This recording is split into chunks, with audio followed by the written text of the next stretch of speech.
Om Sairam. Welcome to my channel Shri Sai దివ్య చరణాలు. బాబాగారి కృపతో బాబాగారి సచ్చరిత్ర మరాఠీ నుంచి తెలుగులోకి అనువదించిన నారాయణరావు గారి కోసం షార్ట్స్ వీడియోలో తెలుసుకున్నాం కదా. పూర్తి వీడియో ఇప్పుడు వినండి. తెలుగు సచ్చరిత్ర ఏ విధంగా వచ్చింది? మరాఠీలో శ్రీ హేమాద్ పంత్ గారు రాసిన సచ్చరిత్ర నుంచి నేడు మన అందరం తెలుగు వాళ్ళం పారాయణం చేస్తున్న శ్రీ షిరిడీ సంస్థానం వారు అధికారికంగా ప్రచురించినటువంటి పత్తి నారాయణరావు గారు అనువాదించిన శ్రీ సాయి సచ్చరిత్ర తెలుగు పుస్తకం కోసం ఎప్పుడైనా మనం ఆలోచించామా? ఎప్పుడైనా చర్చించుకున్నామా? మనలో చాలామంది ఈ రోజుల్లో నారాయణరావు గారు రచించిన పుస్తకం చదువుతున్నాం కదా. ఈ తెలుగు చరిత్ర మనకు ఎలా అందింది? ఏ విధంగా అందింది? బాబా అది మనకు అందించడానికి ఏ విధంగా ప్రయత్నించారు? తెలుగు సచ్చరిత్ర మనకు అందించడానికి బాబా చేసిన లీలలేమిటి? అసలు ఈ పత్తి నారాయణరావు గారు ఎవరు? హేమాద్రి పంత్ గారి కోసం చరిత్రలో ఉంటుంది, కానీ నారాయణరావు గారి కోసం ఎక్కడా లేదు కదా. మరి ఎవరు? సుమారు 1948-49 ప్రాంతంలో షిరిడీ అసలు ఎక్కడ ఉందో తెలియదు. పోనీ హైదరాబాదులో దగ్గర రాష్ట్రంలో ఉన్నవారికైతే షిరిడీ కోసం తెలుస్తుంది, కానీ నారాయణరావు గారు ఉన్న ప్రాంతానికి అసలు షిరిడీకి ఏ సంబంధం లేదు.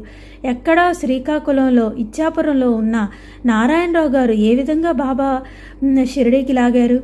షిరిడీ పశ్చిమ తీరం, ఇచ్చాపురం తూర్పు తీరం. అక్కడ నుంచి సాయి తన పిచ్చుకను ఏ విధంగా లాగారు? మనలో చాలామంది చెప్తాం కదా, మేము 20 సార్లు 30 సార్లు పారాయణం చేశామని. మరి ఇంత ఆనందాన్ని ఇచ్చే చరిత్ర తెలుగులోకి రాయడానికి నారాయణరావు గారికే కాదు, బాబా కూడా మన కోసం ఎంత తపన పడ్డారు, మన చేతికి ఎలా అందించారు. మన అందరూ ఎంత అదృష్టవంతులు అంటే ఆనాడు హేమాద్రి పంత్ గారు సేకరించిన సాయి లీలలన్నీ కూడా ఆ రోజుల్లో సాయి లీల మాసపత్రికలో ప్రచురించేవారు.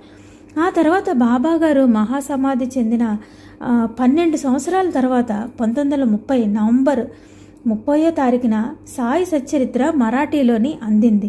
అంటే బాబాగారు సమాధి చెందిన 12 సంవత్సరాలకు మరాఠీ సచ్చరిత్ర ఆ రోజుల్లో వచ్చింది.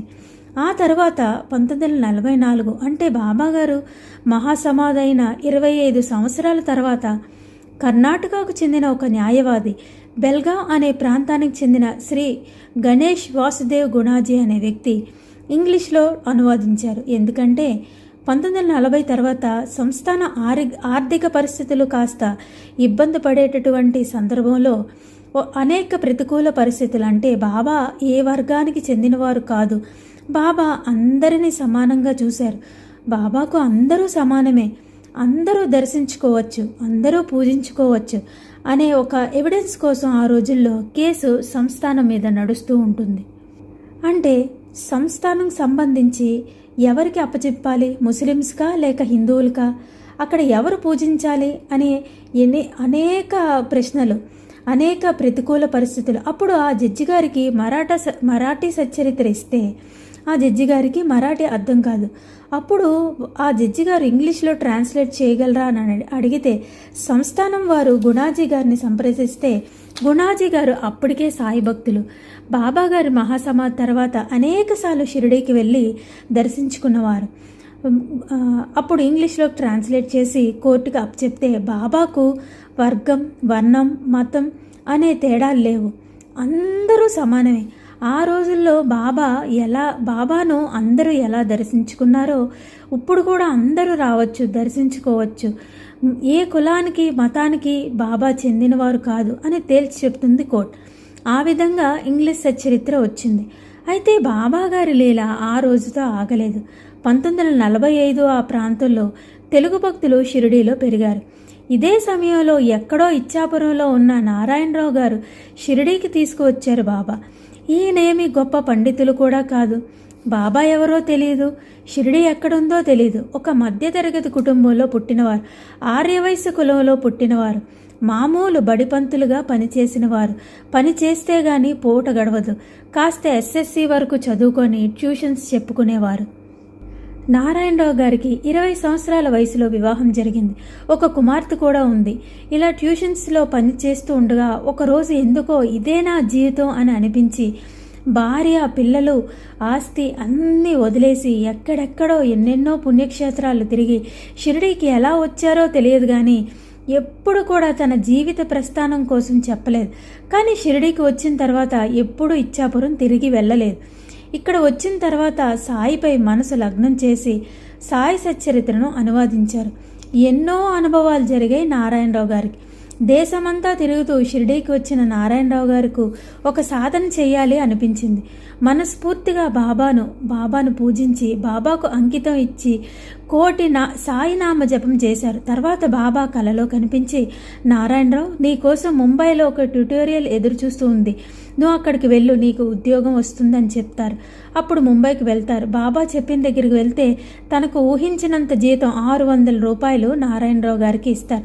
ఆర్థిక స్థిరత్వం, శాంతిని ఇచ్చిన బాబా తన పనిని ఎలా చేయించుకున్నారంటే, ఇలాగ జీవితం నడుస్తూ ఉంటుంది, తర్వాత ఏం చేయాలి అని అలా ఆలోచిస్తూ ఉండేవారు. షిరిడీ నుంచి వచ్చినప్పుడు ముంబైకి ఒక చిన్న ఇంగ్లీష్ చరిత్ర తెచ్చుకుంటారు తనతో పాటు. కానీ ఆ పుస్తకం చదవరు. కొంచెం బిజీగా ఉండడం వలన, మొదట్లో క్లాసులు ఎక్కువగా ఉండడం వలన అస్సలు ఆ పుస్తకం తెరిచి చదవరు. కానీ ఒకరోజు రాత్రి ఆయనకి నిద్ర పట్టదు. అప్పుడు ఆ ఇంగ్లీష్ సచ్చరిత్రను తీసి చదువుతారు నారాయణరావు గారు. అలా మొదలుపెట్టిన సచ్చరిత్రను 16 సార్లు పారాయణం చేస్తారు. దాదాపు 4 నెలల పాటు అననిత్యం బాబా లీలల్లోనే ఉంటారు. ఆ తర్వాత చిన్న గ్రంథం 100 పేజీల పుస్తకాన్ని బాబా లీలలు ప్రింటింగ్ చేయించి తెలిసిన వారికి పంచుతూ ఉంటారు. ముంబైలో అనేక ఉపన్యాసాలు ఇచ్చేవారు. అయితే నారాయణరావు గారికి తెలుగులోకి ట్రాన్స్లేట్ చేయాలని అనుకుంటారు. కానీ అప్పటికే కొంచెం గర్వం, అహంకారాలు పెరుగుతాయి. తను అందరికంటే కూడా బాబా కోసం చాలా బాగా చెప్పగలుగుతున్నానని భావించేవారు నారాయణరావు గారు. అదేవిధంగా ముంబయే కాక పూణేలో అనేక ప్రాంతాల్లో ఉపన్యాసాలు చెప్పేవారు. కొంత గర్వం పెరుగుతుంది. అవి బాబా పటాపంచలు చేశారు. ఎంతో ప్రయత్నం చేస్తారు పుస్తకం ట్రాన్స్లేట్ చేయడానికి, కానీ చేయలేకపోతారు. మళ్ళీ బాబా కృపతోటి అది సాధ్యం అవుతుంది. అది ఎలాగంటే, ఒకసారి ప్రముఖ సాయి భక్తుడితో దత్త జయంతి రోజు షిరిడీ నుంచి పిలుపు వస్తుంది నారాయణరావు గారికి.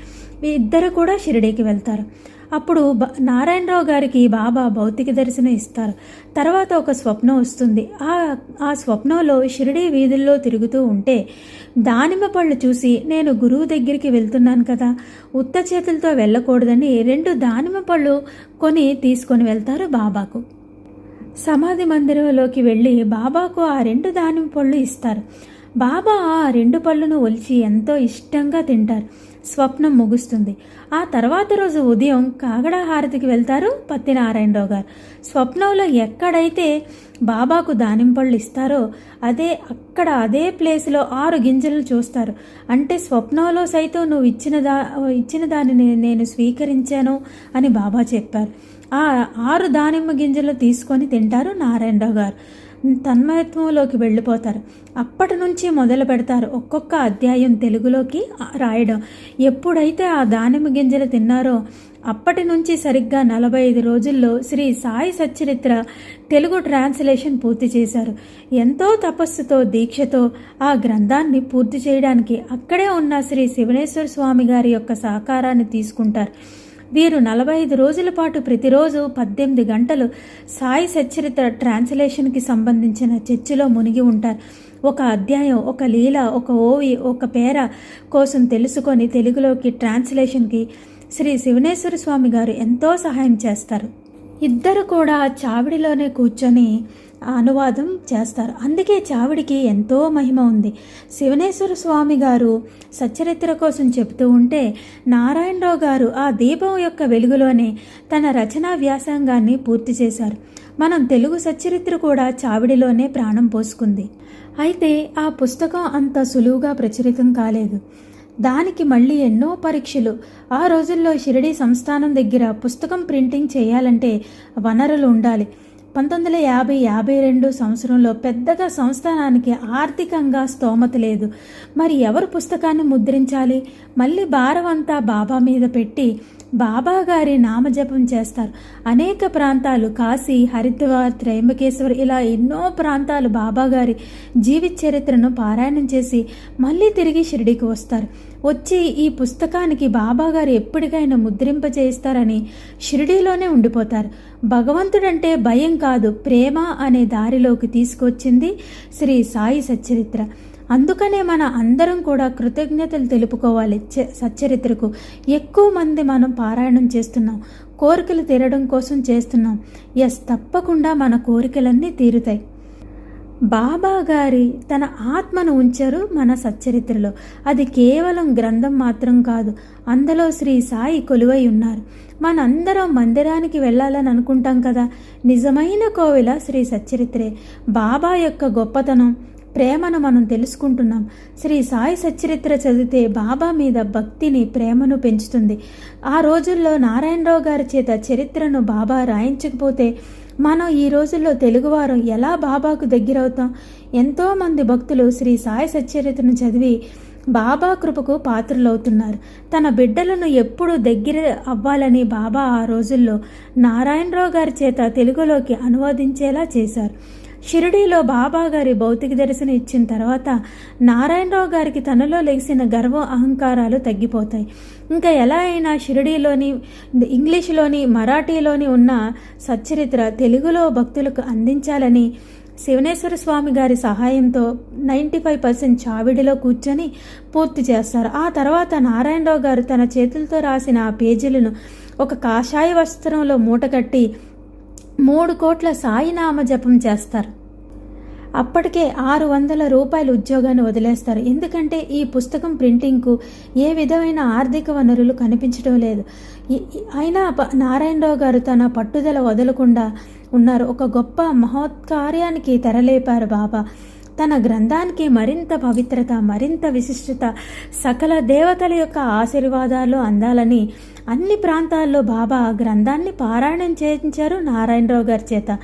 వివిధ ప్రాంతాల్లో ఆ సచ్చరిత పారాయణం చేయించి ముందుగా అనేక ప్రాంతాల్లో 3 కోట్ల సాయినామ జపం చేయించారు. తన రాసిన సచ్చరిత్రను ప్రతి పుణ్యక్షేత్రంలో చదివారు. ఏ పుణ్యక్షేత్రాల్లో చదివారంటే కాశీ, కొల్హాపూర్, కర్నూల్, మహూర్గఢ్, కురుపురం, గానుగాపురం, అక్కల్కోట, సోమనాథ్, శ్రీశైలం, ఉజ్జయిని, మహేశ్వరం, రామేశ్వరం, త్రయంబకేశ్వరం, పూరి, తిరుపతి, భద్రాచలం, ద్వారక, పండరి, ఇలాగా ఎన్నో ప్రాంతాల్లో నారాయణరావు గారు సచ్చరిత్రను పారాయణం చేశారు. ఎన్నో పుణ్యక్షేత్రాలు తిరుగుతూ తన రాసిన దాన్ని పారాయణం చేశారు. నిజంగా తెలుగు సచ్చరిత్రకు ఎంతో విశిష్టత ఉంది.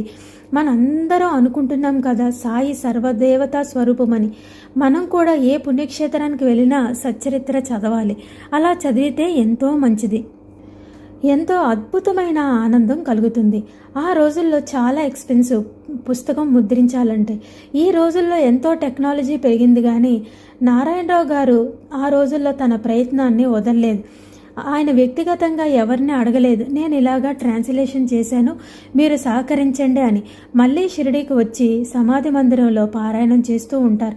ఒకరోజు రాత్రి బాబా కలలో కనిపించి, నారాయణరావు, నువ్వు సికింద్రాబాద్కి వెళ్ళు, అక్కడ నా భక్తుడు నీకు సహాయం చేస్తారు అని చెప్తారు. అప్పుడు బాబా ఆజ్ఞ ప్రకారం మన్మాడ్ నుంచి సికింద్రాబాద్కి వెళ్తారు. అక్కడ ఉన్న 2 భక్తులకు తాను షిరిడీ నుంచి వస్తున్నట్టు కొంచెం షెల్టర్ కోసం అడుగుతారు. అయితే సరే అని వారు పత్తి నారాయణరావు గారి కోసం కొంచెం ఒక లాడ్జిని ఏర్పాటు చేస్తారు. అయితే రిసీవ్ చేసుకోవడానికి 2 వ్యక్తులు వస్తారు. వారిలో ఒకరికి పాపయ్య గారు అని ఇరిగేషన్ డిపార్ట్మెంట్లో చీఫ్ ఇంజనీర్గా పనిచేస్తూ ఉంటారు. వారిద్దరిలో ఒకరికి పరిచయం. పాపయ్య గారిని పత్తి నారాయణరావు గారికి పరిచయం చేస్తారు. నారాయణరావు గారి సంకల్పం విని పాపయ్య గారు ఆ పుస్తకం ప్రింటింగ్ నేను చేయిస్తానని చెప్పి ఆ రోజుల్లోనే హైదరాబాద్లో ఉన్న సాయిబాబా సేవా సమాజం హెడ్ అయిన జిఆర్ నాయుడు గారితో పరిచయం చేస్తారు. పాపయ్య గారు, జిఆర్ నాయుడు గారు వీళ్ళిద్దరూ స్నేహితులు. అందరూ కలిసి అందరూ చేతులు వేస్తారు. అందరూ అక్షర దోషాలన్నీ సరిచేసి 3 నెలలు అక్షర దోషాలన్నీ సరిచేస్తారు. ప్రీమియం ప్రింటర్స్ అని వాళ్ళు కూడా కలుస్తారు. వీరందరూ కలిసి 1953లో చందా నారాయణ ప్రింటింగ్ ప్రెస్లో తొలి సాయి సచ్చరిత్ర తెలుగు పుస్తకం ప్రింటింగ్ చేయబడింది. మొదటి కాపీ 1953 మే 19 షిరిడీ సమాధి మందిరంలో ఆవిష్కరించారు. 2 సంవత్సరాలు పరిశీలించి 1955లో షిరిడీ సంస్థానం వారు అధికారికంగా ప్రకటించారు. కానీ 1974 వరకు శ్రీ షిరిడీ సాయి సేవా సమాజం హైదరాబాద్ వారే పుస్తకం ప్రింటింగ్ చేయించేవారు. 1975లో ఆ సమాజ హెడ్ అయిన జిఆర్ నాయుడు గారు షిరిడీ సంస్థానానికి ఒక లేఖ రాశారు, తెలుగు సచ్చరిత్ర ప్రింటింగ్ రైట్స్ స్వీకరించమని. ఏమాత్రం ఒక పైసా రాయల్టీని కూడా ఆశించకుండా సంస్థానానికి అప్పచెప్పారు జిఆర్ నాయుడు గారు. పత్తి నారాయణరావు గారి కోసం మొదట్లో ముందు మాటలో ఉండేది. ఆ తర్వాత ప్రింటింగ్ ఖర్చుల కోసం ఆలోచించి ఆ పేజీలని తొలగించారు. కానీ అందులో నారాయణరావు గారు ఏం రాశారంటే, నేను కేవలం నిమిత్త మాత్రమే, ఇదంతా బాబాగారి కృపే, బాబాగారి అనుగ్రహం వల్లే నేను ఈ తెలుగు సచ్చరిత్ర రాయగలిగాను, కానీ ఇందులో నా గొప్పతనం ఏదీ లేదు అని రాశారు. 1975 నుంచి షిరిడీ సంస్థానం ఆ పుస్తకం బాధ్యతలు స్వీకరించింది. ఇది బాబాగారి తెలుగు సచ్చరిత్ర యొక్క అనుభవం. ఓం సాయిరాం. తెలుగు సచ్చరిత్ర ఈ విధంగా వచ్చింది. సమర్థ సద్గురు సాయినాథ్ మహారాజ్ కి జై. రాజాదిరాజ యోగిరాజ పరబ్రహ్మ సమర్థ సద్గురు సాయేశ్వర్ మహారాజ్ కి జై.